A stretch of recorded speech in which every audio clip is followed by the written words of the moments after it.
My name is Mohammed Elmasry. I'm going to be moderating this session, which is a roundtable discussion on reporting war, current challenges, and prospects. I just want to say at the start that, as everyone knows, this won't be breaking news, but there are a lot of violent conflicts ongoing in the world. According to the Peace Research Institute, there are more than 50 violent conflicts in the world right now involving more than 30 countries. And with the proliferation of violent conflict and also new technologies and mass media, there are a lot of questions, a lot of implications, a lot of concerns, and we want to try and explore some of those things today with our experts. And so just to give you an idea of kind of the format here, I've presented kind of a broad multi-part question to the participants. And each participant is going to, and I'll share that question with you in a moment.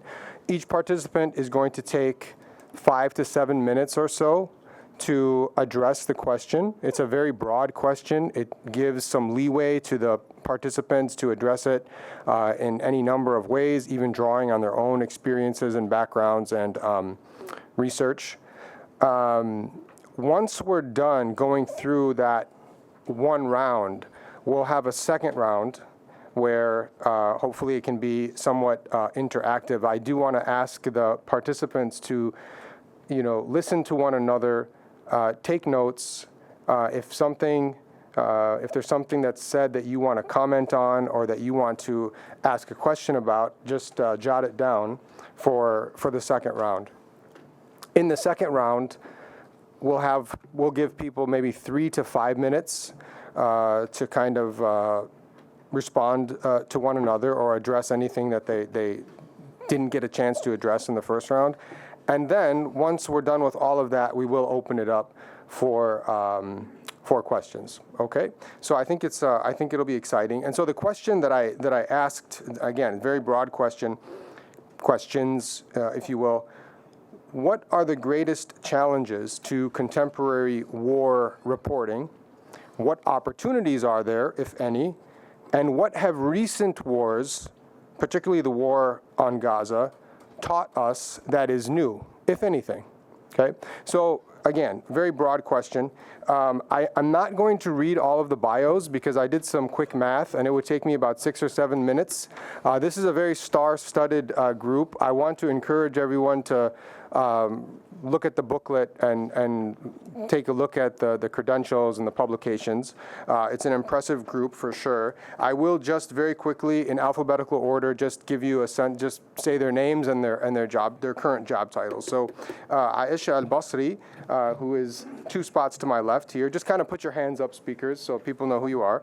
Aisha Al-Basri is a researcher at the Arab Center and a former international UN staff. Tiziano Bonini is Associate Professor in Sociology of Culture and Communication at the University of Siena in Italy. Mohammed Al-Nawaway is Professor in the Media Studies program here at the Doha Institute. Freedman is Professor of Media and Communications at Goldsmiths University of London.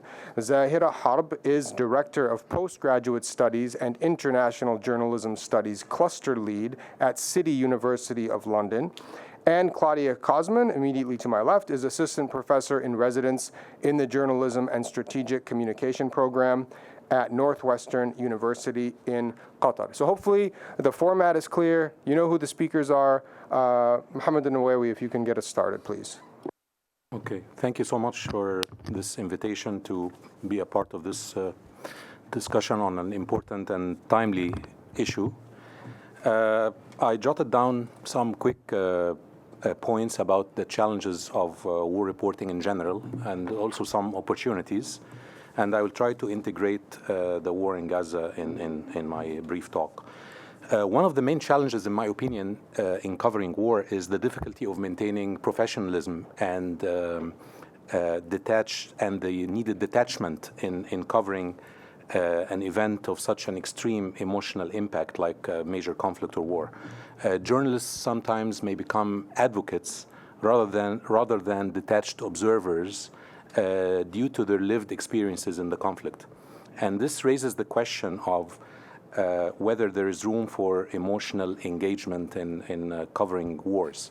In my earlier work on Al Jazeera with Adel Iskandar, we developed a theory that we called contextual objectivity, which argues that objectivity is almost impossible to achieve in journalism, particularly in covering major conflicts. However, this should not deter media outlets and journalists from covering or presenting all sides of the story while still appealing to the sensibilities of their target audiences through providing the context that serves that purpose. But if we look into covering a genocide like what's happening in Gaza, then the issue is not just about covering the sensibilities of a target audience. It's about appealing to the overall humanity, which should sympathize with people who are subject to genocide. So in other words, there should be an adoption of the plight of civilians who are suffering from a genocide. So that's an issue that's worth looking into and thinking about. Another challenge is, actually, it can be a challenge and an opportunity in the rise of social media as a reporting tool.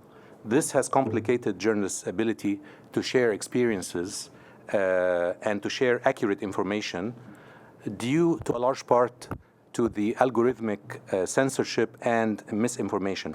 As we all know, social media platforms can intervene to suppress or filter any content that their algorithms may deem prohibited. And so, in a way, one can argue that wars are fought in the fog of falsehood and misinformation.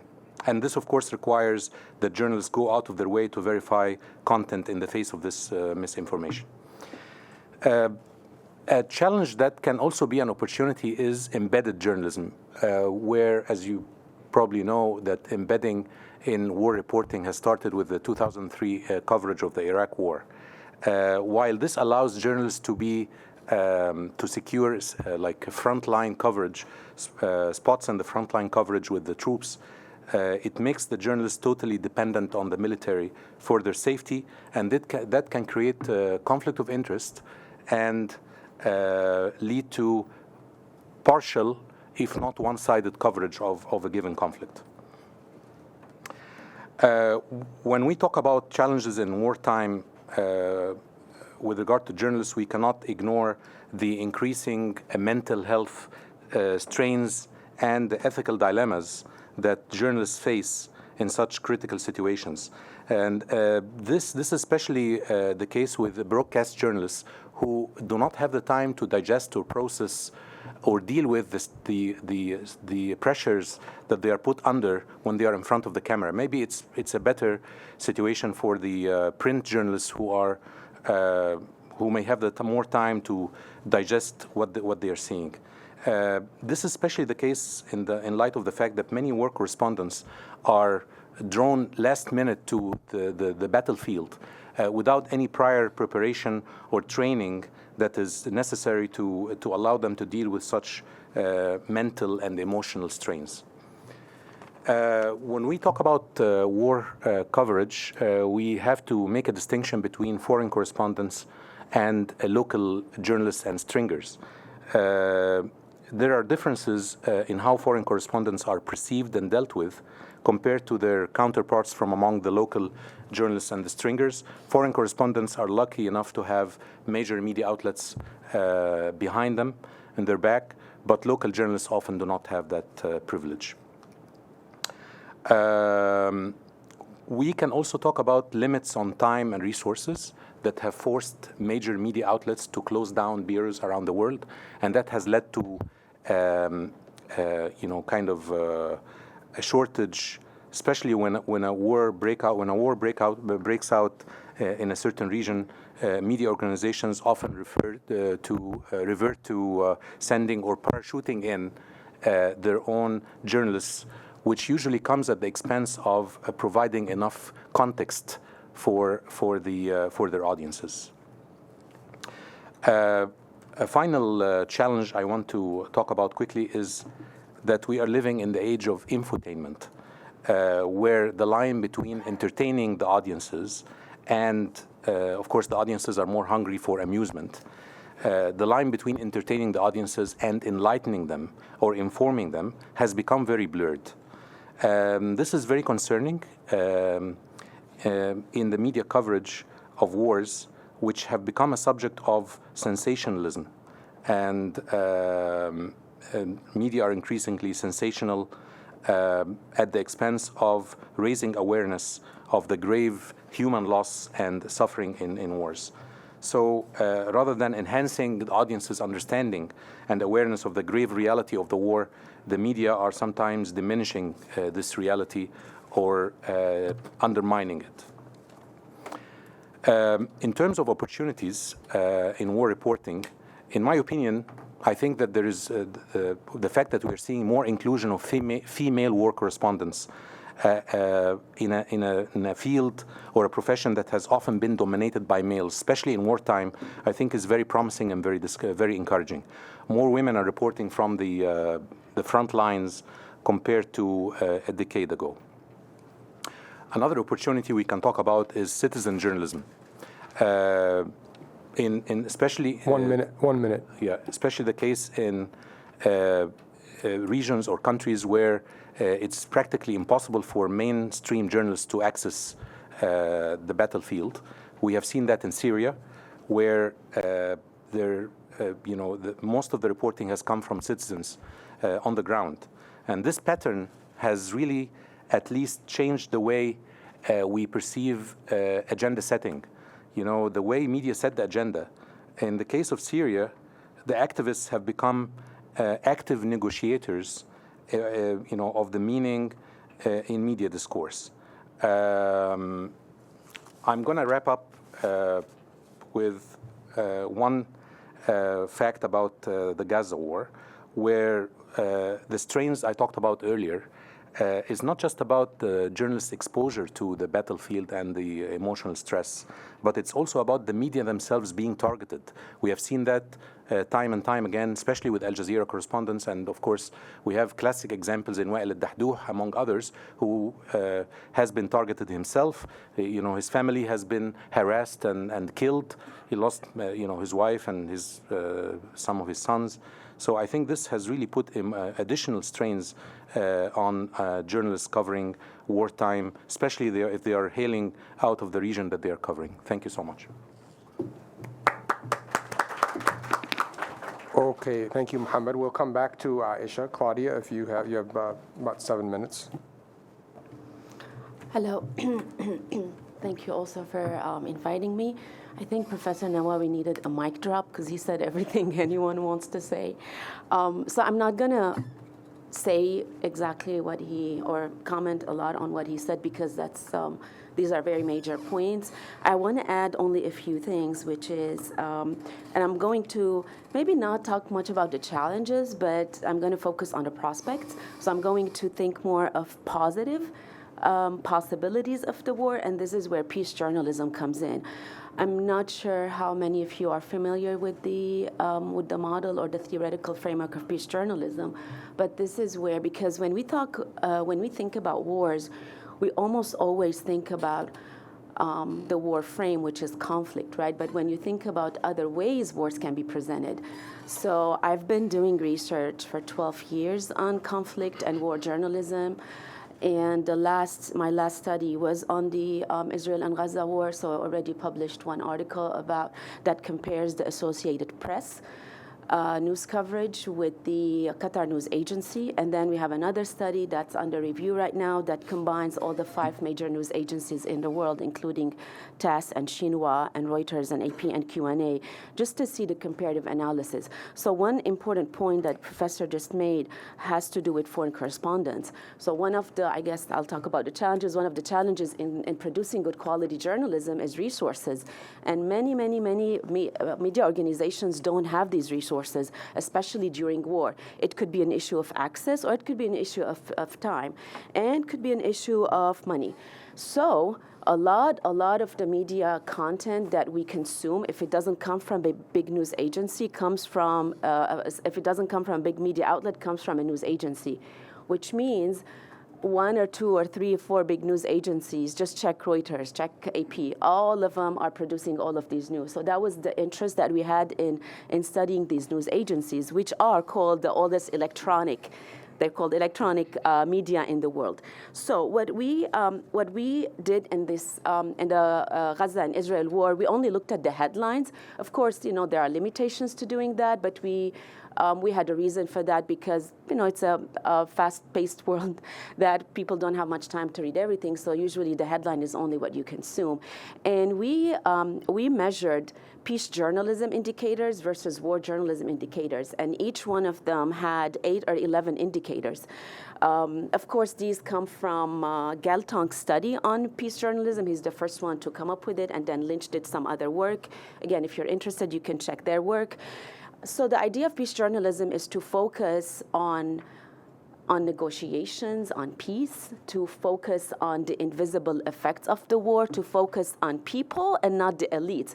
Because think about how many times you read a story about war journalism and it's always about who said what, correct? Now, what was interesting in the Israel and Gaza war, and the reason we started doing this, I was actually on vacation and the moment it started, and I'm looking at the news. It was the American media at the time, and it was the French media at the time doing this, and I'm looking at it, and I was shocked because I've never ever seen, at the time it was a very much Israel-controlled, if you remember the first few days, it was a very much Israel-controlled media narrative. I never had ever read any research article and never written any research article, analyzed anything that has put so much focus on people. If you remember the victims in the beginning, all of them were about the very personal stories of the people who got kidnapped and everything. So I texted my friend and I said, we have to do this research because we've never seen this. What we have seen in past research is a lot of focus on conflict, a lot of focus on diplomacy. These are issue-specific war frames. And also just generic frames that we study in journalism.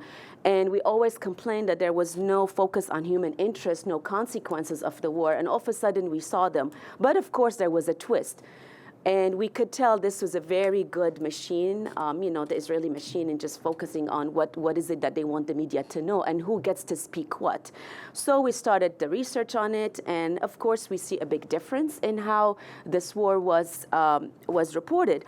But the other interesting fact was that, I'll just go to the conclusion of the study, which was Q&A had more peace journalism levels than AP.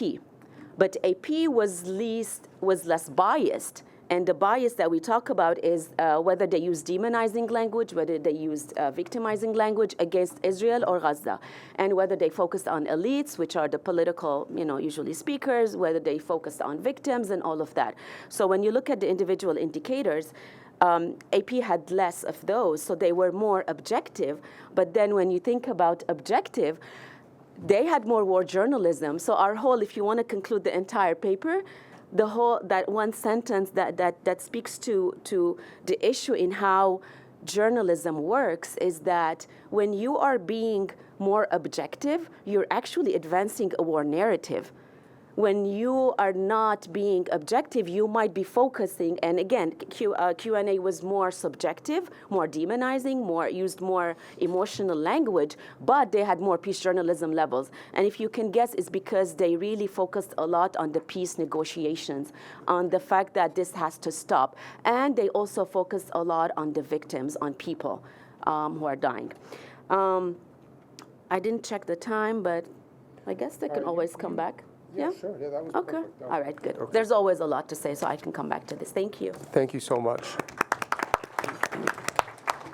Okay, Des, you have 7 minutes, up to 7 minutes. In terms of what Gaza teaches us that may be new, for me, Gaza, the coverage is a crystallization of very old trends. So I don't think we can learn that much new. It should just deepen our frustration and anger and commitment to change things. I wanted to make 4 points. The first is I think we should avoid, the we in this is slightly complicated, but as theorists, as commentators on journalism, we should avoid technological determinism. Tech is not the solution, and neither is it just the problem. That may seem like an obvious thing to say, but we were having a conversation at dinner last night, thinking back to the Arab Spring and how effortlessly commentators were referring to things like the Facebook revolution or the Twitter revolution. And look how things have turned out since then. So it is very significant with each innovation that it has changed to some extent, helped change the balance of forces in any reporting situation. We are indebted to emerging technologies in terms of the pictures and narratives that have been circulated out of Gaza, but we are also aware that those same technologies are used by Israeli forces as well. Technology is deeply contradictory. It is neither the solution nor the problem. The second thing is I think we should avoid media centrism. This is a very odd point to make in a panel on journalism, but I don't think journalism is ever going to be the solution. And by that, I don't think journalism itself is in a position to hold governments and militaries to account by itself. I think of the importance of phenomena outside the media. I think of the importance of social movements, of political protest movements, which for me are likely to be more effective, both in holding governments to account, but also in opening up cracks and fissures inside the media environment. For me, there is a very big moment, it's probably just for me, but I think back to the 2003 Iraq War and British involvement in that. We look back to it now, we think, of course, Tony Blair was born to make sure that British troops were involved. But let me assure you, this was a huge debate inside Britain at the time. The vast majority of newspapers were expressly in support of British intervention, but such was the scale of the political opposition that at the time, the leading newspapers, the Daily Mirror, a very old tabloid working class newspaper, turned into something that would be extraordinary to see now, trying to galvanize opposition to the war. It didn't last very long, but that wasn't just the result of a couple of journalists deciding that. That was the result of social movements from outside. The third point, and I think I'm drawing from Claudia on this, Zahera as well, is I do think we need to move on from, as I see it, the strategic rituals of objectivity and impartiality. We've had lots of reasons why we should do that already. Just a couple of other ones to mention. I am still staggered by the BBC, for example, being forced into a corner over the discussion of racism and clearly stating, this was from the Director General himself, stating that the BBC cannot be impartial on racism. Now, that's the case. How can it be impartial on genocide? Is genocide an opinion? Is that all it is? Well, actually, the BBC has virtually ignored genocide as a narrative. So how can you be impartial about something that doesn't even enter into the headlines, into the bulletins? And that's another problem, I think, specifically with impartiality. How can you be impartial about something that is not on the agenda? And again, without wanting to pick on the BBC, but so many issues that I think journalists ought to have picked up on in Britain, and you will find this, I'm sure, in your own journalistic cultures. But in Britain, we know, because there have been questions asked in Parliament about the British Ministry of Defence training Israeli journalists, Israeli journalists. Sorry, that's not the point I was trying to make. That may be the case, but no, training Israeli troops inside Britain.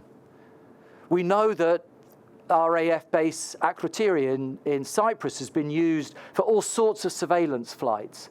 That, to me, is legitimate journalistic inquiry that any self-respecting correspondent would want to take up. But it is virtually off limits for reasons I don't have time to get into now. How can you be objective about something that's not even on the agenda? And the fourth point is, none of this means that we should just give up on journalism. I am not saying that for a second. You'll have heard my opening remarks to this event where I was very critical about the whole, as I say, none of this is new. Embedding is not new. Information control is not new. That does not mean for a second I give up. We should, wherever we can, as citizens, as users, in places where there are journalistic organizations and trade unions, always be pressing for more guarantees, for more resources to ask the tough questions of governments and military in order to hold them to account. And for me, the crucial question around all of this is not just to leave it till the wars have started and the conflicts are raging. The most important thing we can do is to press for the conditions, that is both material resources, but it's also for editorial guarantees of independence and rediscovering a sense of fearlessness to stop the build-up to war, to challenge the stories that are told that are, in my opinion, making war inevitable. I think we are seeing this in Western Europe, I think with all sorts of unquestioning stories about the need to increase defense spending on the basis that a new Cold War, but also hot wars, are inevitable.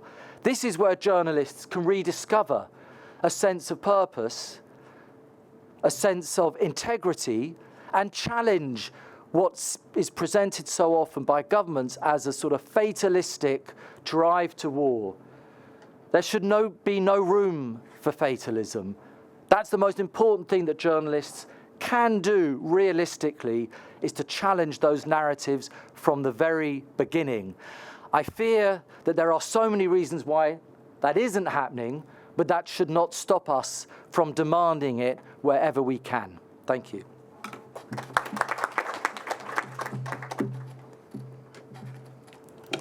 Thank you, Des. Okay, Zahera, you also have 7 minutes. Thank you, Mohammed, and much has been said, so bear with me.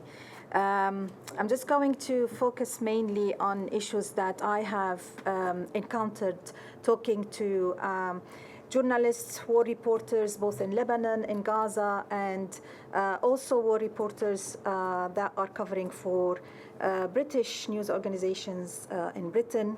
And if I just want to summarize from those conversations, basically, the challenges that war reporters are facing on constant basis, but mainly now that has come across both in Gaza and in Lebanon in the latest conflict, is safety and access.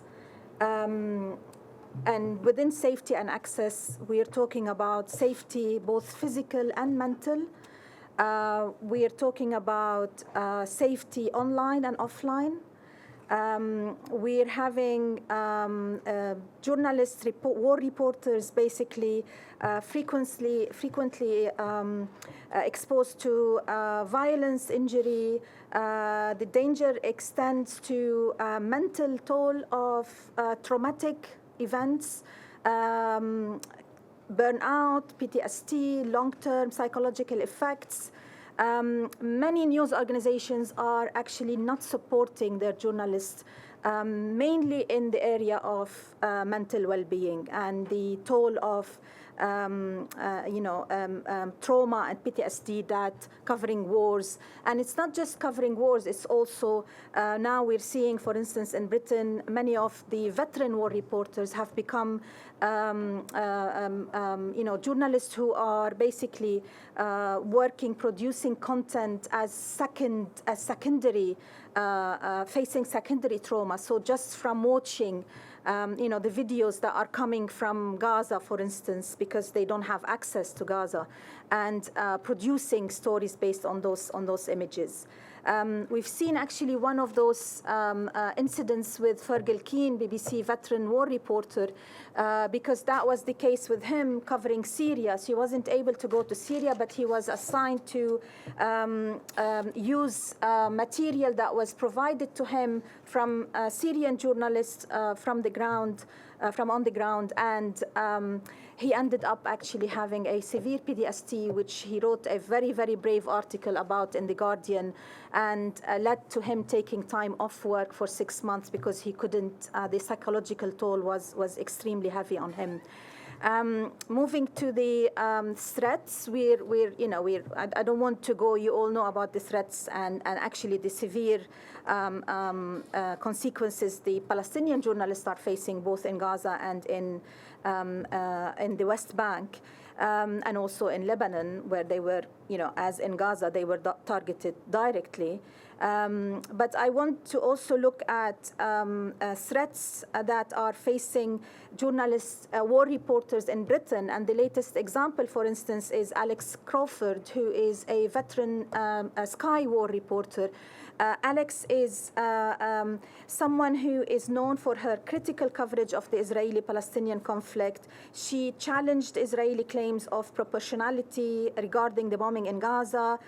She also initiated an open letter signed by over 50 journalists calling for unrestricted access to Gaza for foreign media, underscoring the importance of international journalists coming into the region. She received threats against her and her kids and her children, disguised as jokes, basically, via X.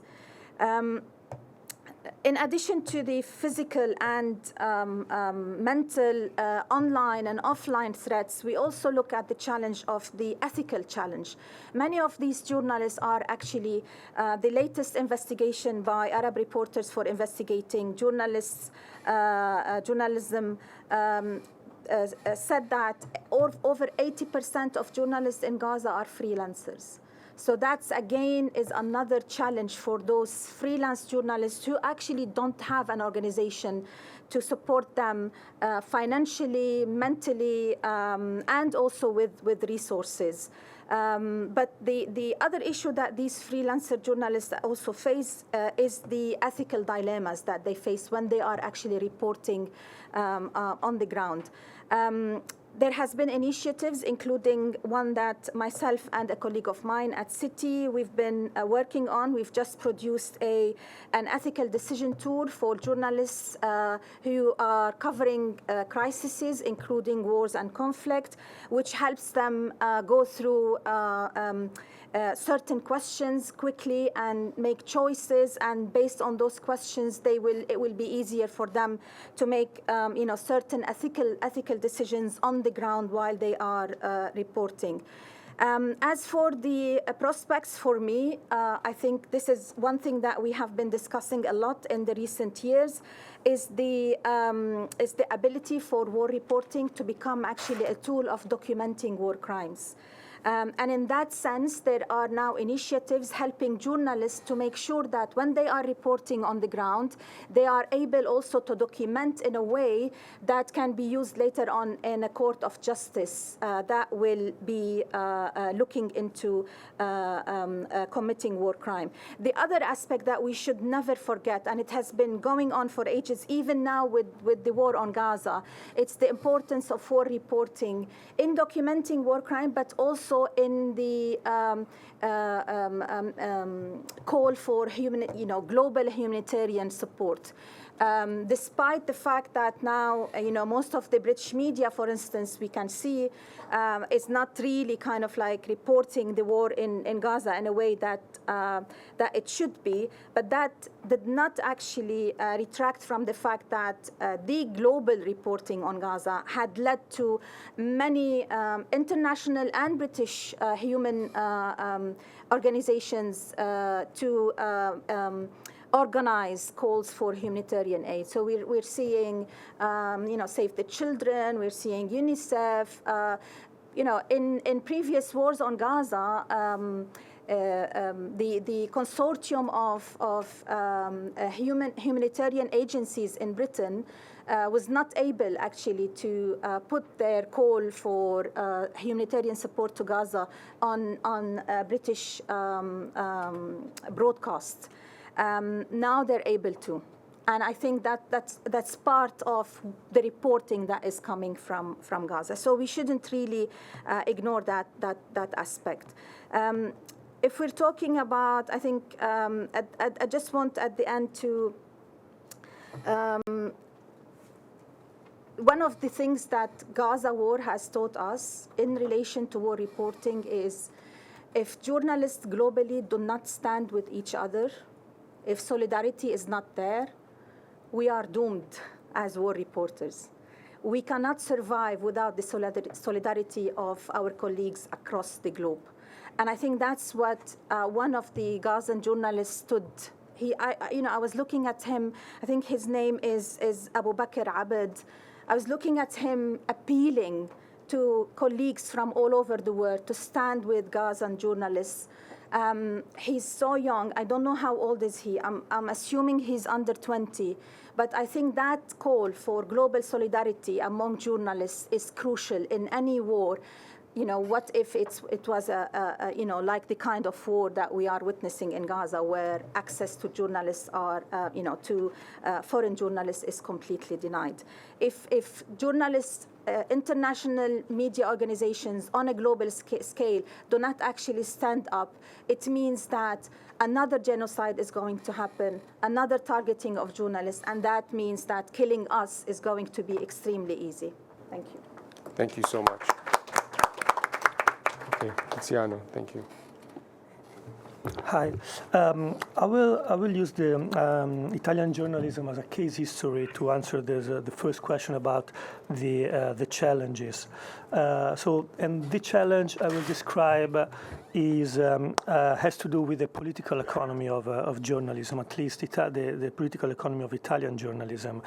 The challenge for the Italian journalism is an increasing lack of economic and financial resources in a time of shrinking audience and readership, and media audience and readership generated not only by the digital transition, but also by the loss of trust in Italian mainstream journalism.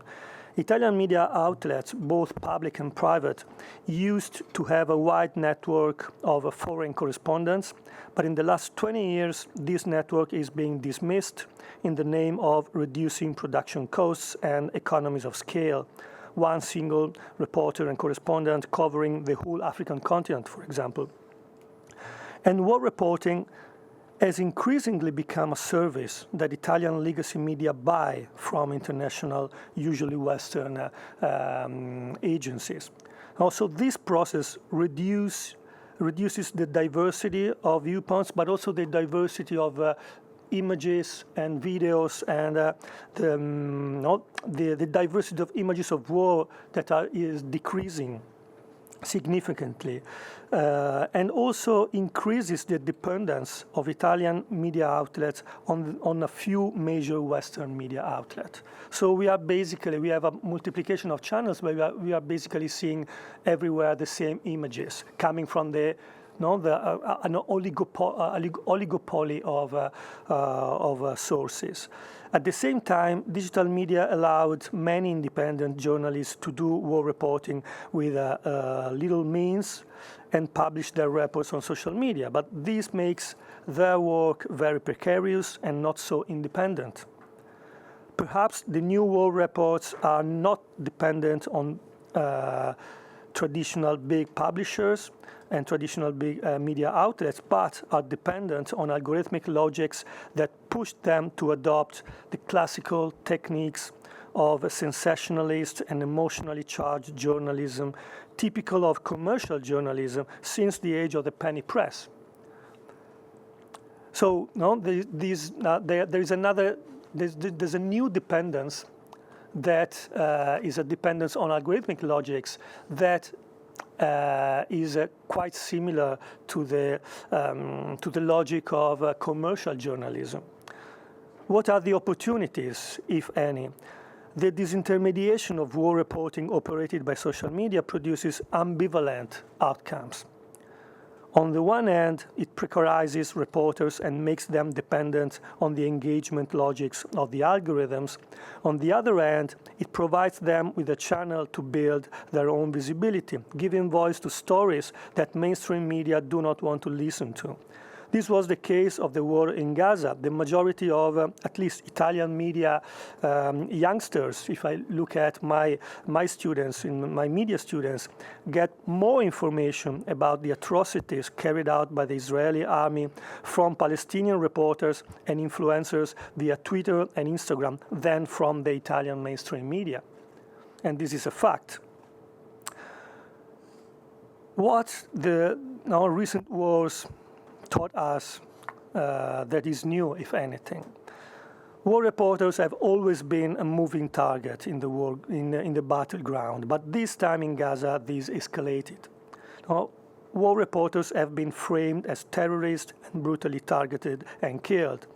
War reporting is more than ever an endangered species. In particular, it is increasingly difficult to do independent war journalism, and this is not new. No? Access to the battleground is increasingly controlled, so either you get in as an embedded journalist or you exploit some fixer, as the work of Syed Ashraf shows in this brilliant book I discovered yesterday, The Dark Side of News Fixing. Or you risk your life as a freelancer. But there are also some hopes. The time of legendary war correspondents who worked for big international newspapers is on the wane. We can also sense this from the decrease of Western films around the heroic figure of the war reporter. Why I say that these legendary figures are not so healthy for the future of journalism, because with them also dies their narcissism and their war veteran rhetoric that was usually associated with them. What we have seen in Gaza is a proliferation of so many talented citizen journalists and reporters who have done invaluable documentation work by giving their lives for it. Maybe the old-fashioned war journalism model is dead man walking, but the desire to report on war is still alive and is hard to eradicate. Thanks God. Thank you very much. Okay, last but not least, Isha. Thank you so much. I would like first to say that the point that I wanted to highlight is in addition to what has been said, is a different topic. Yesterday I was called to participate in the roundtable, and I thought there was this issue of the whistleblowers as source of information and media reporting, especially in wartime, that needs to be flagged in this winter school program. So allow me to first share with you the definition of whistleblowing according to the U.S. Whistleblower Protection Act of 1989. It says that disclosing information that you reasonably believe is evidence of a violation of any law, rule, or regulation, or gross mismanagement or gross waste of funds, an abuse of authority, or a substantial and specific danger to public health or safety. So whistleblowing is only valid when the information concerns a violation, an ethical behavior, a misconduct that affects the public interest. And here what comes its importance in war settings. Most of the journalists are familiar with working with whistleblowers as major source of information that allow them to start or continue some investigations. But major cases have flagged special wars, especially the Vietnam War. Whistleblowing in general is an old practice. It goes to the Roman times. But in modern times, it has been linked, associated with the Vietnam War. And here I wanted to flag very briefly two cases. The case of Ron Ridenour and the case of Daniel Ellsberg. And in the opinion of the historians of the war, they think that Daniel Ellsberg was a turning point in the war. His whistleblowing was a case that ended the career of Nixon, but ultimately ended the war. Why? First of all, Ron Ridenour, he was a GI in 1968 when he learned about the My Lai massacre, which occurred in March 1968. Some army officers killed about 500 people, raped women, committed atrocities. So he documented this massacre. And when he went back to Washington, he wrote a letter to Richard Nixon and also to the Congress people asking for an investigation. So he reported himself the event. He didn't go through the media, but the media later on picked up the story, especially the Pulitzer winner, Seymour Hersh, who wrote on investigated further these facts. So Ridenour whistleblowing affected the way Americans looked at the war and started a major skepticism in the way the narrative unfolded. But it was Daniel Ellsberg and the famous Pentagon Papers that he leaked to the New York Times in 1971 that made a major impact on the war. He was an MIT senior researcher, and he was commissioned to work on a major report, a 47-volume report on the way the U.S. handled Indochina from the Second World War to 1968. So basically what he did in that report with other senior researchers, they documented serious violation by 4 U.S. presidents who lied to the public about their policy in Indochina. It was, when it was released by New York Times in a series of articles, it was a major sensation. It was a major event, a scandal that prompted Richard Nixon to intervene. And Ellsberg was tried, but in the end, the scandal ended up with Nixon ending his career, and the war, the anti-war movement grew to an extent that it ended up the war. So based on these, and probably another case, which is Joe Darby. Joe Darby is not known. He's another soldier who blew the whistle on the torture of Abu Ghraib. We all know Abu Ghraib scandal. He was the one behind it. He was at the beginning anonymous, but he was later on known to the media. So he leaked incredible footage and photos, disturbing photos about the torture, the humiliation, degrading humiliation of the Iraqi detainees, which caused an uproar in the public opinion in the U.S. and abroad. So this was also a major leak, a major whistleblowing case, which was done through the press. I think it was CBS 60 Minutes that broadcasted that whistleblowing case. Based on these cases and others, the whistleblowing in media reporting, especially in wartime, makes a huge impact in the war narrative when first the information is new. So there is news breaking.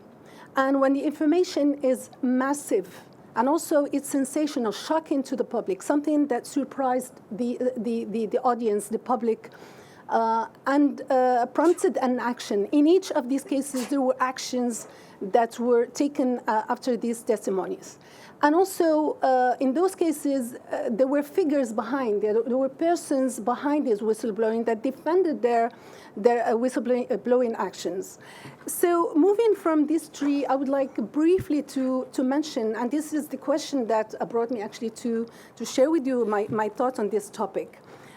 During the Gaza the genocidal campaign in Gaza, there are so far 3 cases of whistleblowing that went unnoticed. The cases concern, 2 cases concern BBC journalists and CNN journalists. In October 2024, last year, 10 journalists from the BBC, they blew the whistle on the double standards and lack of objectivity and other media regulation violations at the BBC. They criticized the leadership, but there was no impact on regarding this whistleblowing action. In fact, by the end of November, 100 BBC staff wrote and signed a petition, again confirming this bias and calling for accountability. There was no follow-up, of course. In the case of CNN, it goes back to February 24, where 6 CNN journalists actually handed information, internal information, to The Guardian, to the rival news network, The Guardian, also around the same issues of bias, suppressing information, giving some details how this bias works and how the Palestinian narrative and voice has been systematically cited.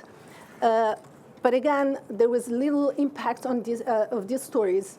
The CEO of CNN, Thompson, is still, of course, in his position.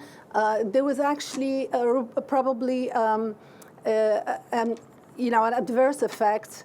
There's some layoff. 100 staff of CNN have been laid off, and hundreds are expected to be laid off as well.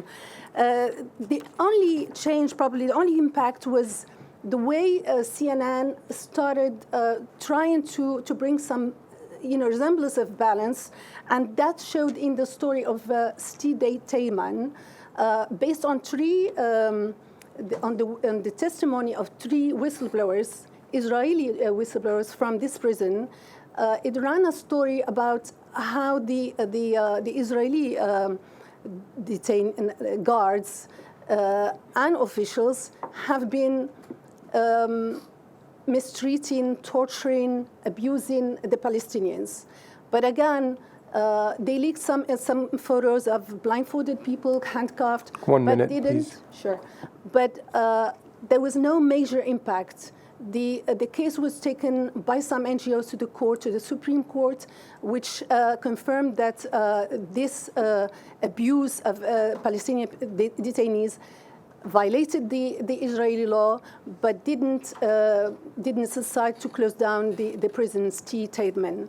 So to wrap up this case, briefly, and of course the issue deserves a deeper analysis and more cases.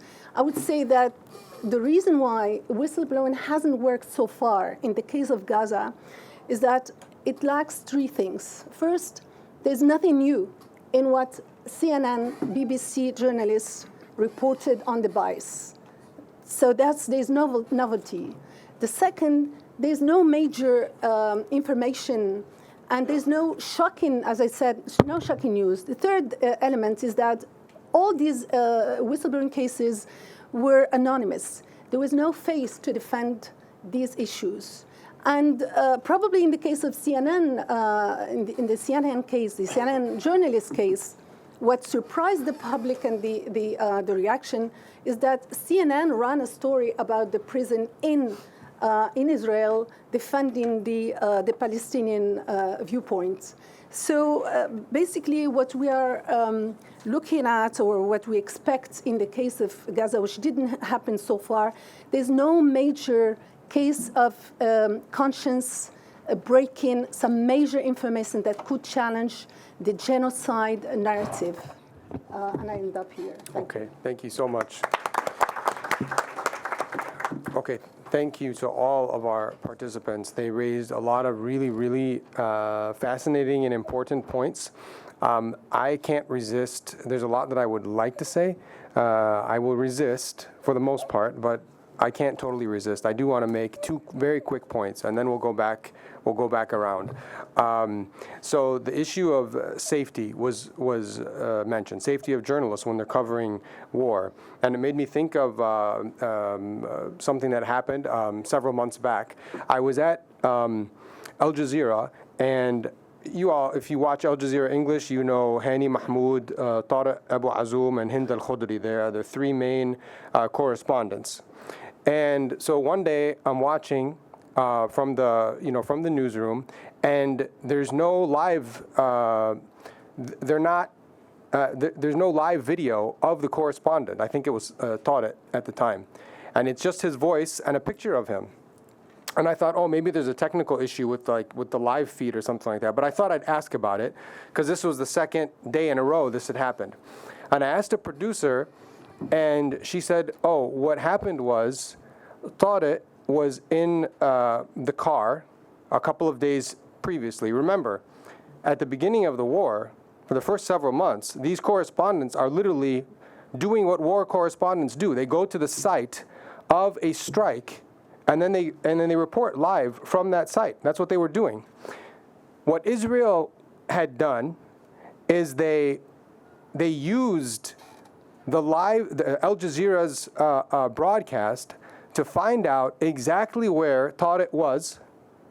This is either a day or 2 days before, and they targeted his car. And they hit his car with him in it and several other of his team members, and there were injuries. And so Al Jazeera had to make a decision at that point about what to do, and so they decided temporarily, obviously, to take them off the live feed, right? But then in the aftermath, if you've noticed this, and if you're really watching closely, you will have noticed this. All of the live reports now, are done from in front of a hospital. Exclusively from in front of a hospital. And that's because Al Jazeera had to make a decision to basically protect the lives of their staff. So that's the first thing. And I have a question about that. What is the ethical obligation of the news organization to protect its staff in situations like this, where your staff is being targeted? The second thing I wanted to say is with regards to balance. A lot has been said about balance today and yesterday.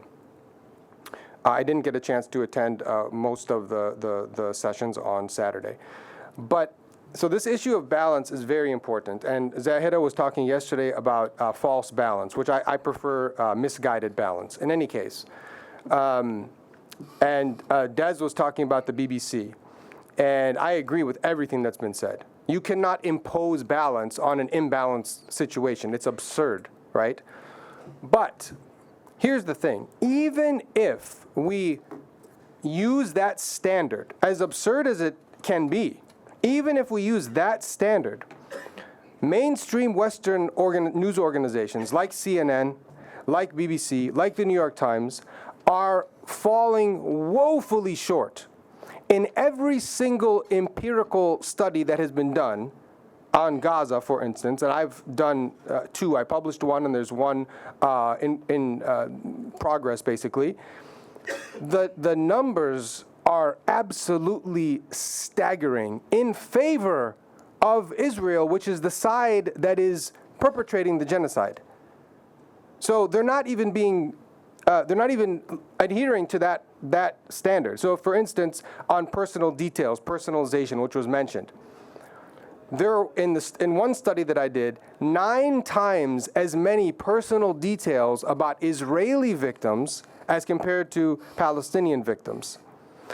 And in terms of sourcing, depending on the outlet, between 3 and 6 times as many Israeli sources in these news items as compared to Palestinians. So, and then the elephant in the room here is the influence that these sources, either parajournalists, lobby organizations, people that are lobbying on behalf, organizations that are lobbying on behalf of Israel, or the government sources themselves, U.S. government sources, British government sources. The question that I have is, how does a journalist, even a journalist that wants to get the story right, how does he or she navigate that? even if they want to just adhere to basic balance and treat it as something that is tit for tat, which it isn't. So that's also a question. Having said that, I want to go back around, and we'll go back in the same order. So I'm going to go back to Mohammed. If you want to respond to the questions that I just asked, you can. If you want to respond to something that someone else said, or if you want to address something that you didn't get a chance to address in your first attempt, that would be fine as well. I'm going to limit this to 3 minutes because I want to open the floor up for questions from the audience, okay? So 3 minutes, and I'm going to be strict. In light of this limitation, I think I would rather just address 2 points that were raised by a couple of my colleagues. But I also have 1 point that I didn't get a chance to talk about earlier, very briefly, which is over the past 2 decades, we have witnessed a version of the war that was very sanitized in the coverage, in the media coverage of the Iraq war in 2003, to now with Gaza, very gory and graphic images that we are being exposed to. The question here is, these images, overexposure to these graphic images and videos, can it lead to desensitization, that it's becoming more normal now to see children with amputated legs or bodies without heads? This can be a serious issue in light of our talk about raising global plight to save the victims in this genocide. But I want to comment quickly on what Des Freedman mentioned in terms of the need not to subscribe to media centrism, right? And I agree with you. On my own research with regard to media coverage of the Arab Spring has shown that there is a need for a revitalized civil society to really transition from one stage to another. But to play the devil's advocate here, wasn't it the case in the Vietnam War that Walter Cronkite steered the American public opinion in a totally different direction?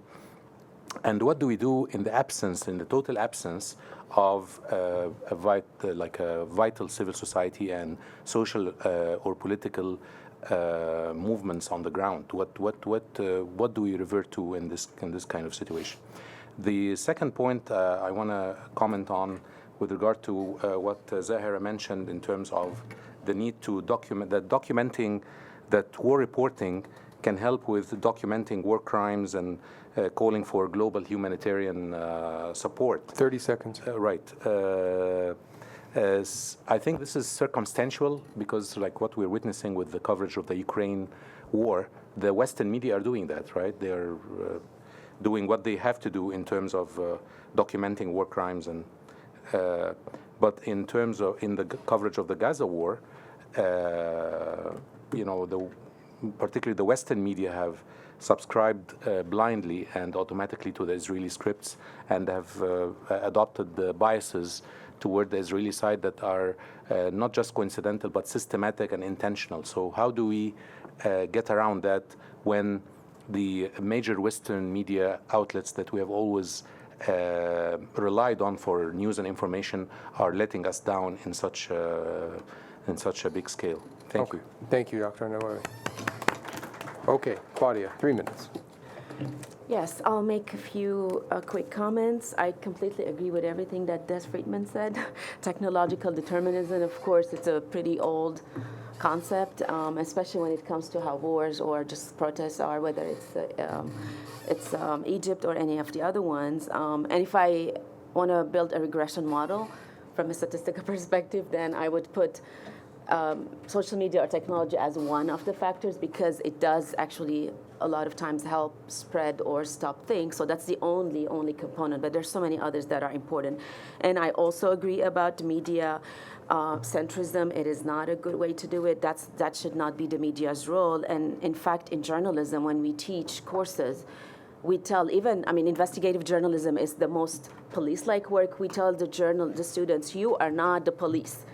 There's a big difference. You do things that you shouldn't do. And also in response to that, there's more, I guess not too new, but somehow new, there's solutions journalism that focuses more on not being objective, more on being advocates, I would say. So that kind of goes along the lines of peace journalism. And to respond to the excellent questions that Mohammed just raised about the ethical obligations of news organizations, news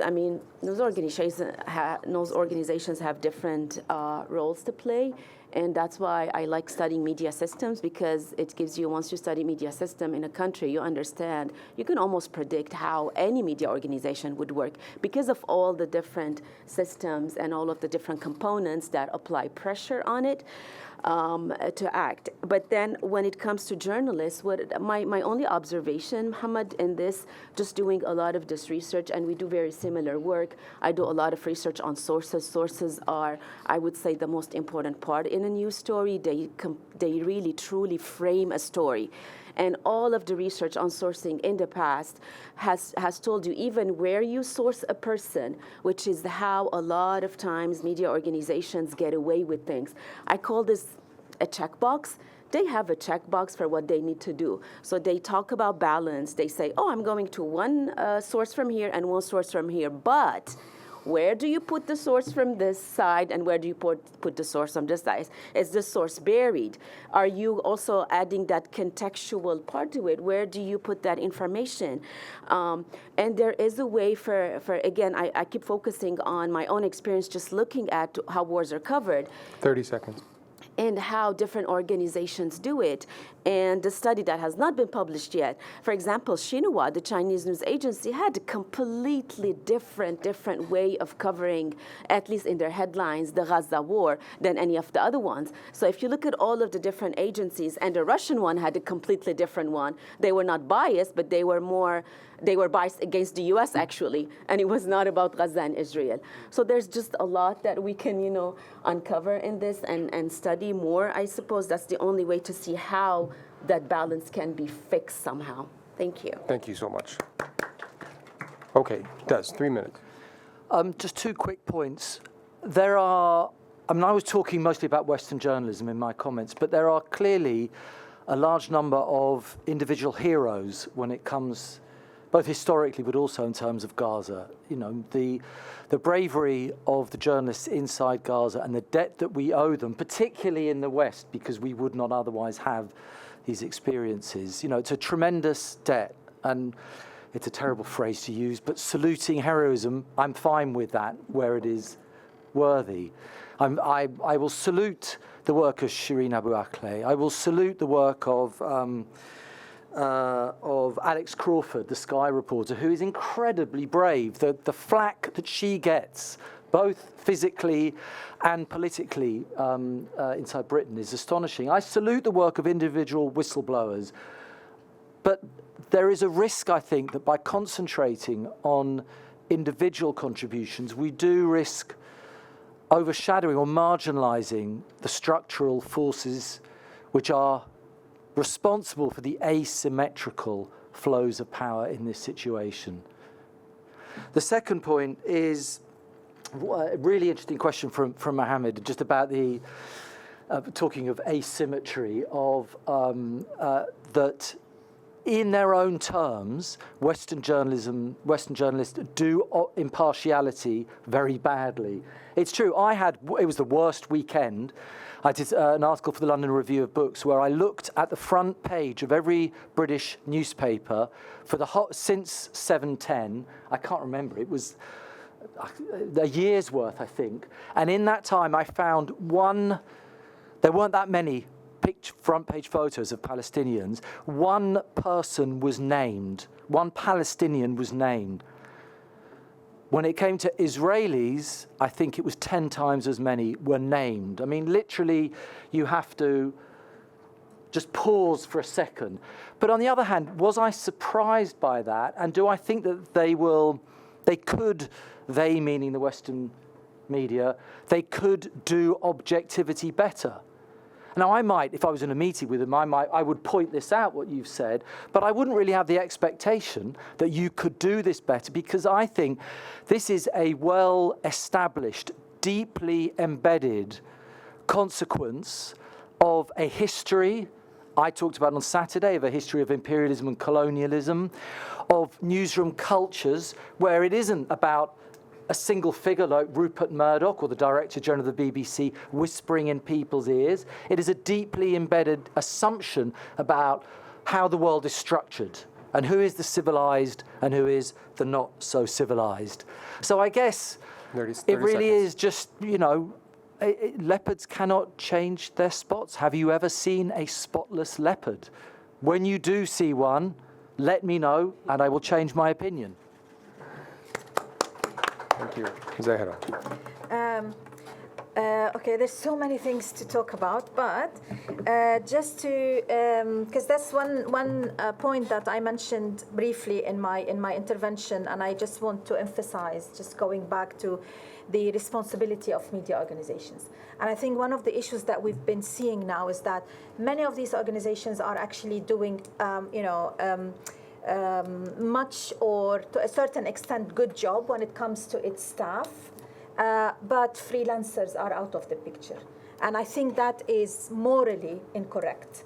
And when we're talking about 83% or more than 80% of the journalists reporting now from Gaza are freelancers. And most of those journalists have been used by major media organizations to report on what's happening in Gaza. But at the same time, those journalists are not getting the right support they need to get. I think this is morally incorrect. So we really, I think at this time of war reporting, many organizations are actually, because of dangers that are facing war reporters, are depending more and more on precarious, journalists in precarious fields, more on freelancers. So I think we need always to push on journalism syndicates and news organizations to make sure that they are catering for the safety and well-being of journalists, if they were freelancers or staff. Documenting war crimes, I don't think it's a circumstantial aspect. We've seen in Sri Lanka, we've seen it in Bosnia. Journalists were actually asked to present evidence in courts that were looking into war crimes. We have, and again, I don't want to generalize. I've been very critical of, how British and some American media I get to watch and read reported the war on Gaza and on Lebanon. But there are cases, for instance, in the British media. I'm just now looking at, apart from Alex, you have Skandar Komani. Channel 4 News has been doing an amazing job, basically working, hand in hand with Palestinian journalists on the ground. Stuart Ramsey in Sky News, he did an excellent forensic report on Hind Rajab killing, where he basically proved that it was actually Israeli bullets. There was a tank, and that tank killed the ambulance crew and killed Hind and her family. And he took that to the Israeli officials, and they denied. And in the same report, he say, I think we really need to look into this denial, because every evidence shows that they were killed on purpose. So there are cases within the Western media sphere that actually are cases that we need to, as that's mentioned, we need to salute. I think the ethical implication goes beyond Gaza in that sense. That's something I want to mention. There are other cases of war reporting where foreign journalists, and I just want to say it now, the white, male journalists come into areas, and that happened with the Yazidis in Iraq, where they have no ethical campus whatsoever, and all what they want is a scoop. So, mainly when it comes to cases where they think there are exclusive, and they manage to get access to interviewing people in their suffering, and then they go and they write horrendous pieces that actually affects the safety of those people. One last point. We have to also talk about, and Mohammed, I think the idea of we have to salute having more women war reporting, I think we've been there for a long time. I think we haven't been noticed, but we've been there for a long time, more than a decade.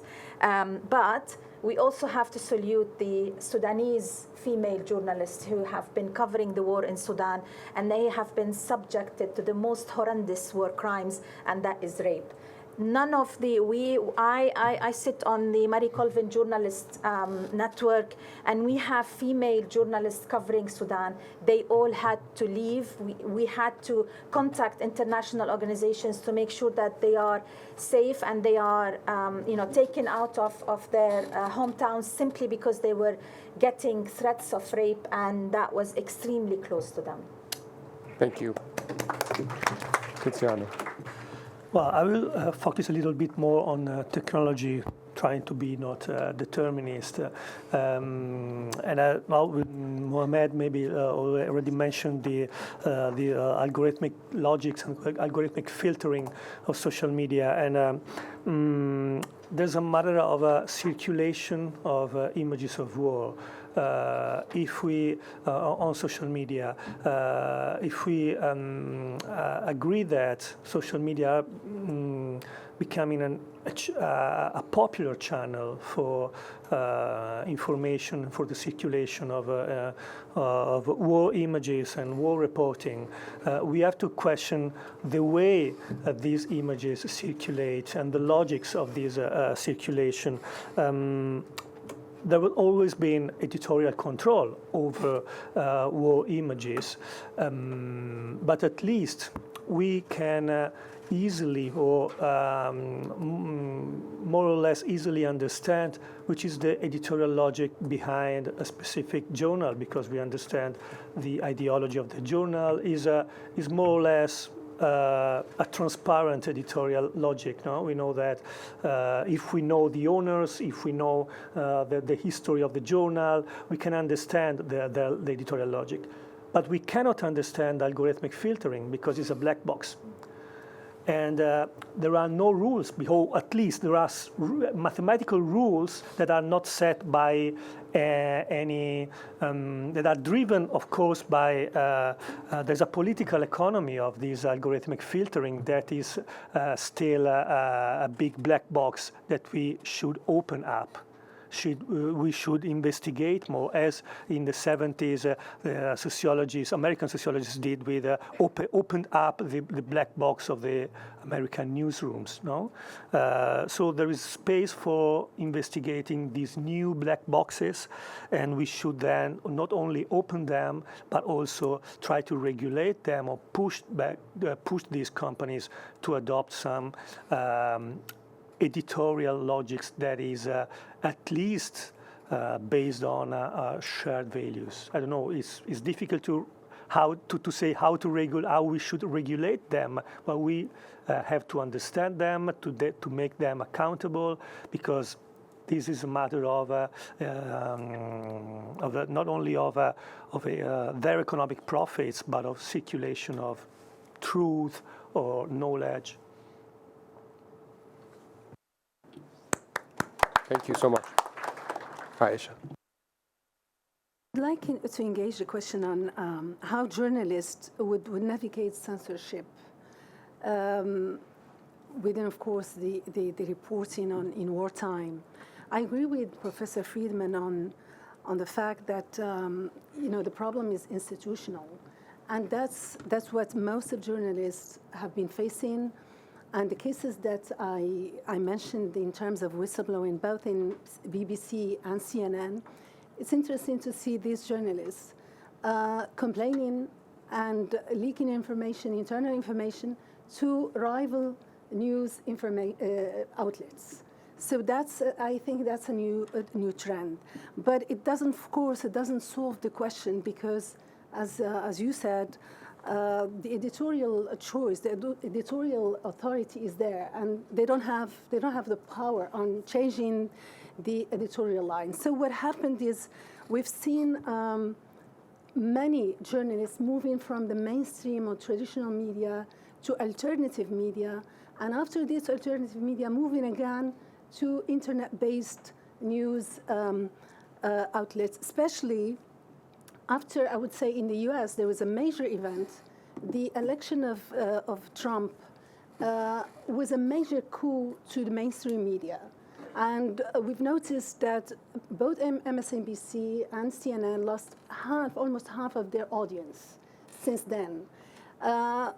He bragged actually about killing killing the mainstream media. But what he did, it was when he gave this 3-hour-long interview to Joe Rogan, it attracted in 1 week 40 million viewers. And that was a major change in the US. Now, most of the viewers are going to influencers, YouTubers. Joe Rogan was a stand-up comedian. He's now a major source of information. And that is the issue that we're now facing. The media, I mean, journalists who want to cover major stories, especially in wartime, are now facing social media, non-professional journalists, and their narrative. I think the challenge is really huge, and no one has really a solution right now. The second point I would like to, actually, this is a question to Professor Freedman. You said 30 seconds. Yes, you said that you want to move on with this objectivity rituals, but it's still unclear to me how you define objectivity and what you mean by rituals. If objectivity is the method, is the process of verifying information, cross-checking information, in transparency, going to the source, etc. All these processes, I think, is crucial to the information process, and it cannot be it can't be skipped. So I really want to know what you really mean by skipping the rituals and moving on objectivity. Thank you. Thank you. Okay, I actually want to give Des a chance right now to briefly respond. No? I promise I'll No? You've been so patient. I want to hear you. I want to hear your answer to that question. But okay, we'll come back to it. Okay, questions. Please let me know or let us know who you would like. If there's a particular person that you'd like to address your question to, otherwise we can just assign the question randomly. Tfaddal. Thank you so much for all your wonderful contributions. My name is Osman. I'm a PhD candidate at New York University. I don't have a particular person who can answer this question. Feel free to assign to anyone who you think is in the best position. We've talked a lot about challenging this idea of universal norms of practicing journalism. We talked about objectivity, impartiality, and all these unachievable values that were created. And we see the limitations they have, especially in what's going on now. So I'm just curious if it's time for us to think beyond the idea of looking at journalism as a profession. Can we reimagine the idea of journalism as, or think of alternative way of practicing news production without really relying on the idea of using journalism as a profession? We all have all the knowledge and ideas in terms of the foundations of media, especially which is rooted to colonization and other forms of imperial inquisition, especially in the global south, and journalism being part and parcel of domination. So as a way, is there an alternative way of thinking about media beyond this idea of looking at it as a profession and more of Thank you. Maybe an interpretative community? The question is clear. Thank you very much. Other questions? We'll take a couple more. Yes. Hello, everyone. Thank you very much for your great presentation. I'm Emir. I'm from Bosnia. And I have a question maybe for Professor Aisha, because you mentioned now the stand-up comedian being source of information. So maybe I was wondering, what is your opinion on opinion leaders? Can we see them as a threat in shaping public opinion in general? Thank you. Or the threat to objective journalism? Okay, thank you. Other questions? One right here, yes. Yes, this is a follow-up to what he was saying. Do you think it's a coup, or is it served the public, the American public? Because is it a what? I'm sorry. You said it's a coup on the traditional media, but I think they lost their legitimacy a long time ago in America, especially. But the broadcasters are taking over, and why would you think it's a coup? Don't you think it has a positive also aspect to it, although it can be, not. Okay, one more question we had. Yeah, go ahead. Hi, first of all, thank you for a great session. My question is for Dr. Claudia. I just want to reiterate the thing you said to make sure that I understood it correctly. You said that you analyzed the multiple news outlets, the headlines, to measure peace journalism versus war journalism, and then you used certain keywords to measure for that. Okay. Are you measuring the context of, for example, the certain keywords? Because, for example, we can focus peace for who? If I'm focusing on the stories of the victims, I can just choose one side and keep reiterating the stories of this one side. Would that also count as peace journalism, or is there a way to take in the context or balance it out, or measure to what side are we talking about? Good, thank you. We have a question from an online participant, Asma. Can you hear me? Yeah, hi, good morning. Hi, go ahead with your question. My question is from Dr. Freedman. So you emphasize the limits of journalism in holding power to account and the contradictions of technology in conflict reporting, given increasing physical risk journalists face, whether from state forces, militaries, or digital surveillance, translating into real-world harm. How can we rethink safety beyond just protective gear and risk assessment? What institutional change would better ensure journalists' physical safety in conflict zone? Thank you. Okay, thank you. Let's try to answer these before we take another round. I'll ask the participants to be as brief as possible. So, Des, there are two questions for you. One about how we can rethink safety beyond gear, and then the other one, which was posed by Aisha, about what is objectivity and does it have value? In terms of safety, I'm going to effortlessly pass that to Zahera on my right because she knows much more about it. I'm not trying to duck the issue, but let's redistribute the questions. In terms of objectivity, I mean, I genuinely see it. I've just written my notes here. I see it as a performative strategy designed to reinforce the notion that there are such things as self-evident facts.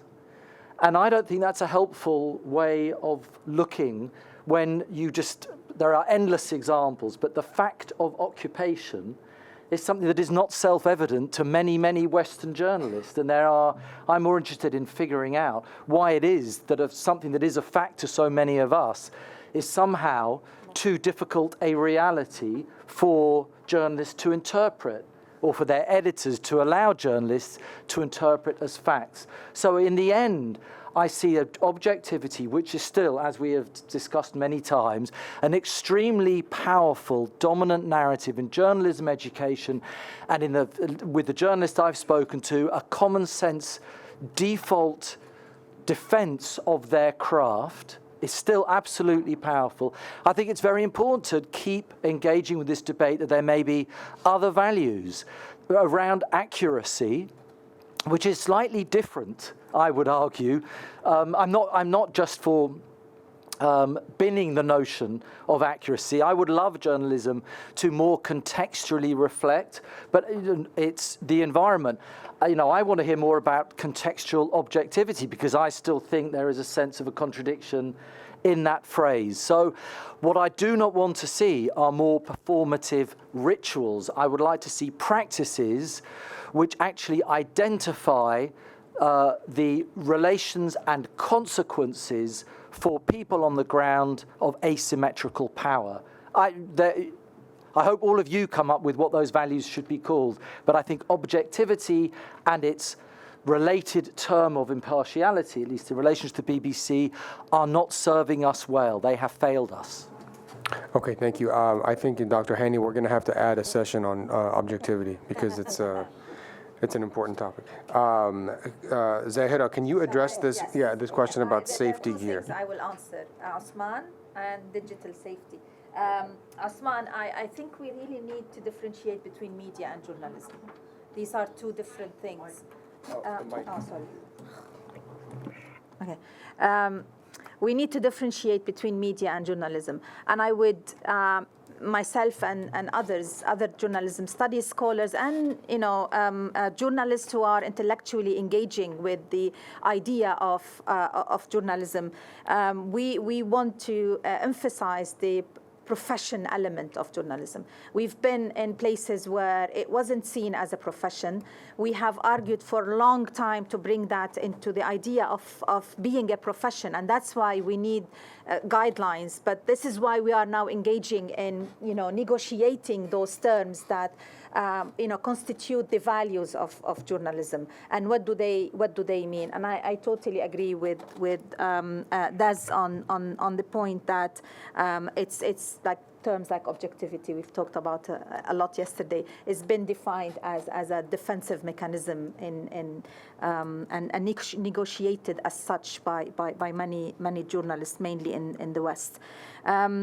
There is Asma. There is a new, growing, very growing field on digital safety. So it is there. We now talk about physical safety. We have training for physical safety, but additionally, we now are engaging with what we call digital security. I prefer the term digital safety, and there are so many organizations that are actually involved in giving training to not just war reporters, but also reporters who work under authoritarian regime, in crises, in risk environments, on how actually to stay safe on the digital sphere, including, for instance, there are now clinics to clean your phone and make sure that your phone is not hacked. How to basically make sure that your phone is not being used to download software that might hack all your data. There are several things that we are now engaging with to make sure that journalists are aware of their digital security and digital safety. Thank you. Claudia, can you address this question on peace versus war journalism? And Aisha, there was the question for you, or actually two questions kind of related about opinion leaders. So, yes, I'll give you the paper and you can get the details later, but to tell you that, yes, so we did measure the indicators, and some of the indicators are not about which side, it's just about, for example, one of them is was the focus on non-elites, regardless of who they are. But some of the indicators were actually their follow-up questions. For example, one of the questions is the headline victimizing, yes or no? If it's a yes, then which one is it victimizing, Israel or Gaza? Or also because a lot of headlines were also about Lebanon and about Hezbollah at the time, or about Yemen, for instance. So that's one of the things. But we also actually measured tone. We measured tone, that's the overall, kind of the qualitative component, but we measured in a quantitative way. And there was a big difference between them. So AP, both actually AP and Gaza were more neutral than positive or negative at about 52.5%. But the difference was that a Q&A was never positive towards Israel. AP was 12.3% positive towards Israel. And then AP Q&A was 54.4% positive towards Gaza. So that's the difference. And then we also measured conflict framing, which is issue-specific type of framing about conflict. So some of those questions kind of would give you an idea of what it is. But at the end, I would only say this is a limitation of doing a quantitative study that sometimes doesn't look at the specific context. And then we also thought that's where, you add the information in the conclusion that maybe a bit more qualitative reading of this or critical discourse analysis of this would work beyond what we have done. So yeah, that's the limitation. Great, thank you. Before Aisha answers, I just want to let everyone know that a QR code is going to appear on the screen once this session is over, and that is for attendance registration. So please scan that. Aisha. I want to answer the first question of Kozman before the second one on shall we move on media or professional media. I think we started already seeing some response to this question, and that concerned what's called the citizen journalism, which it has different names: collaborative, participatory, democratic, guerrilla journalism, or street journalism. And it's usually based on members of the community playing an active role in the process of collecting, reporting, analyzing, and disseminating news and information.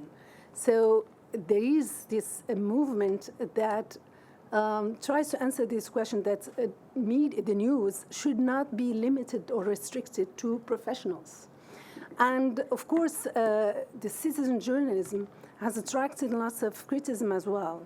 There are some qualities, of course, but also lots of criticism, and they all go to the traditional question of objectivity and also the lack of training of citizen journalism.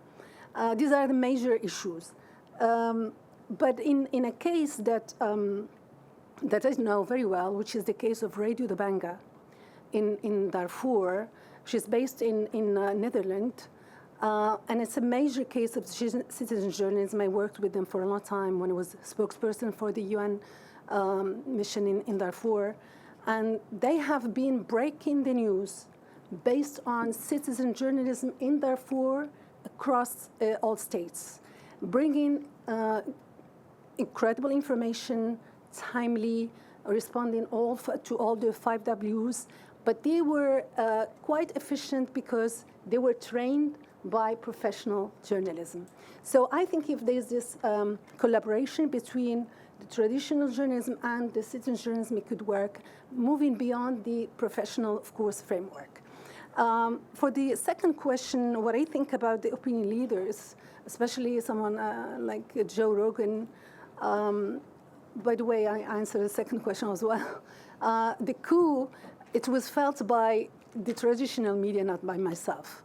It was described as a major coup to the traditional, professional, classic legacy information, legacy media, but it is there. I mean, the opinion leaders, there should be an opinion, of course, about the war. There should be a different point of views, shouldn't be excluded, but whether we're comfortable with Rogan shaping the opinion about the war and many other issues, it's hard to defend. It's hard to defend. Thank you. We have about 7 minutes, so we do have time for maybe 2 more questions, maybe 3. Tfaddal. Mustafa Bostani, University of Bundeswehr Munich. Thank you for such a wonderful roundtable. My question is for Dr. Aisha again. Regarding the case of whistleblowing, I was wondering if it applies to the situation in Gaza, and to what extent, as you yourself brought it, there has been whistleblowers, but it has not worked. It has not invoked attention or interest. And so the reasons or the grounds you mentioned, came to me as kind of, again, explaining the same, not as ground. Like you mentioned, it has not made a shock to the public. So I mean, it seems to me that it's kind of it has worked in a way that the information is there. We know that there has been severe breach of laws, but it has not worked in another way. And I think here we need a kind of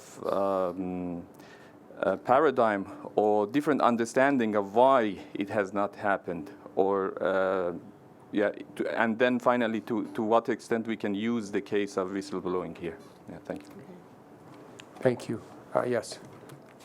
Brief, please. We'll try to get 2 more questions in. Thank you very much. My question is just a general, to everybody. I was just thinking that most of our stresses are on the market-oriented conflict resolution mechanisms. Even if we look towards the media organizations for support or some kind of help, I think that would be too much. What about the journalist solidarity themselves? In Pakistan and India, they always fought against each other, but journalists were like in solidarity with each other, and that was creating some sort of pressure group sort of mechanism. And journalism has always been the fourth pillar of the state, but now both journalists are supporting the viewpoint of their own state. So I'm just wondering that what about in Israel? For example, Israeli journalist is taking any stand for a Palestinian journalist? And if not, then we all are consumers. Why not then to discuss journalists as a consumer of the state ideology and market ideology? Thank you.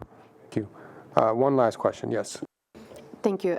My question is a little bit related, and I want to ask about your opinion on how the algorithmic nature of social media and media change the reporting, because journalists now need to fight not only to make a good reporting, but also to be visible, because it can be quite a good reporting and truthful, but not visible to anyone. But at the same time, it can be like fake information or something just viral and have millions of people who already view and believe on it. So is it really a challenge for journalists who are reporting from war zones, or we should still consider it like an opportunity to use for like have a broader audience in the future? Thank you. Okay, Aisha, can you address the question about whistleblowing and why it doesn't apply to Gaza, or whether or not it does? The three questions, the three cases that I mentioned fit the definition of whistleblowing, which is basically exposing internal information that shows a case of misconduct in violation of regulations or rules, or in the interest of the public. So the BBC journalist, the CNN journalist, and the three Israeli whistleblowers, the three of them leaked and disclosed information that is internal. They were not supposed to share with the public. That's why they were anonymous. They sought protection. But the goal was to serve the public interest, to serve the media coverage of the war. It didn't work because of the cases that I showed in case of Vietnam and in Iraq. And that's why the comparison should be probably pushed a bit further. I didn't have time, of course, to elaborate. The three cases, Daniel Ellsberg, Rana Eisenhower, and Joe Darby, the three of them brought new information. That wasn't the case in Gaza. What the CNN journalist and BBC journalist wrote about was already known. The bias, the lack of suppressing information about Palestinian, etc. There was no new information in that. There was nothing shocking in all these stories. And that's what didn't work. Actually, maybe there was some impact, but there was no major impact on the major issue of the genocide in Gaza. Thank you. Tiziano, can you address the question about the algorithmic nature of journalism and whether or not it has changed reporting? Well, as I said, I think that we have the introduction of algorithms and their increasing role in shaping the circulation of information has an ambivalent outcome, because they are both opportunities for getting new audiences and getting visibility. As I said, also as an alternative to mainstream media that sometimes really underestimate, for example, young audiences. But at the same time, you are being more dependent on these black box logics. So it's a double sword technology. So we have to understand them as ambivalent as technologies with ambivalent outcomes. And this is something complex to navigate, because they are both the cause or they both generate precarization of more precarization of journalists. They both generate more dependence on entertainment logics, but at the same time they also afford new channels for visibility. And we have seen young influencers or your content creators that have done a really great job. At the same time, they are also being weaponized by right-wing or suprematist or other kind of extreme ideologies activists. So it's a battleground. Thank you. Thank you. I'm going to really quickly answer this question on solidarity, and then I'm going to give you wanted to answer the question on threats. I'm just going to threats? mention. Okay, go ahead. Just briefly, I've just had a paper accepted for publication on the social media, on Arab journalists and the social media threat. So I totally agree with Tiziano that it's a double-edged thing in a sense that, yes, there is a huge potential for journalists basically to use social media for promoting the work they're doing. But on the other side, when you speak to journalists, many of them are actually staying away from social media because of the threats that social media has brought to their personal life and their professional life. So it's kind of like a double-edged thing. Thank you. Mohammed, are you going to answer the question about solidarity? Yeah, I think solidarity is quite critical, especially under these dire circumstances and increasing pressures on journalists. In the Arab world, there are venues through which journalists can, practice solidarity through journalism syndicates and press clubs.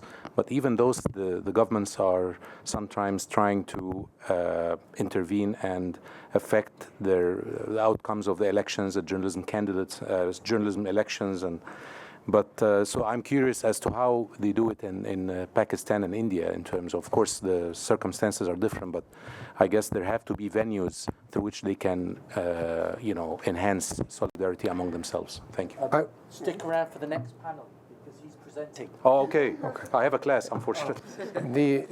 I'm just going to give myself the last word because I thought that was a really interesting question. I would say that usually, not necessarily all the time, but usually hyper-nationalism and racism will supersede any notion of journalistic solidarity. Given what we know about Israeli society, it's not particularly surprising that there isn't a lot of solidarity from Israeli journalists. The bigger question is why is there not solidarity from journalists outside of Israel? Why is there no solidarity, or why is there very little expression of solidarity from the United States, from Britain, and other societies? Having said that, I want to thank again the participants. This was a really great session to listen to, and I want to thank all of you for listening and for asking such wonderful questions. Thank you.